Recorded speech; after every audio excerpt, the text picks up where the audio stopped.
আসসালামু আলাইকুম, আপনাদের সবাইকে আমার চ্যানেলে স্বাগতম। আজকে আমি আপনাদেরকে দেখাবো ঢাকার প্রাণকেন্দ্র এবং খুবই বিখ্যাত একটি পার্ক, রমনা পার্ক।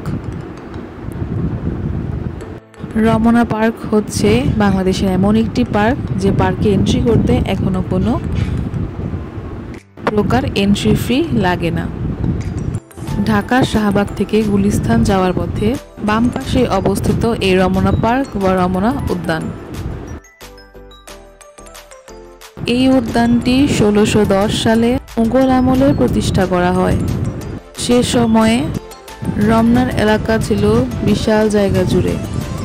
জায়গাটিতে মুঘলরা বাগান তৈরি করেছিলেন, কিন্তু পরবর্তীতে ইংরেজ আমলে এই জায়গা জঙ্গলে পরিণত হয়। ঢাকার সবচেয়ে পুরনো এবং ঐতিহাসিক পার্কের মধ্যে এই পার্কটি হচ্ছে অন্যতম। এই পার্কে রয়েছে নানান রকমের গাছপালা, প্রায় কয়েক রকমের। প্রতিদিন সকালবেলা এখানে মানুষজন হাঁটাহাঁটি করতে আসে, এমনকি ব্যায়াম করতে আসে। মানুষজন এই জায়গার শান্ত পরিবেশ, প্রকৃতির সৌন্দর্য, বিশুদ্ধ বাতাস উপভোগ করতে আসেন। এত সুন্দর পরিবেশ মানুষের মনে আরো নতুন করে বাঁচার উৎসাহ দেয়।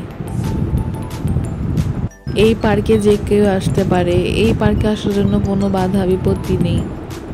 তবে এই রমনা পার্কের সব থেকে সুন্দর মুহূর্ত হচ্ছে ভোরের সময়, এমনকি সন্ধ্যার সময়।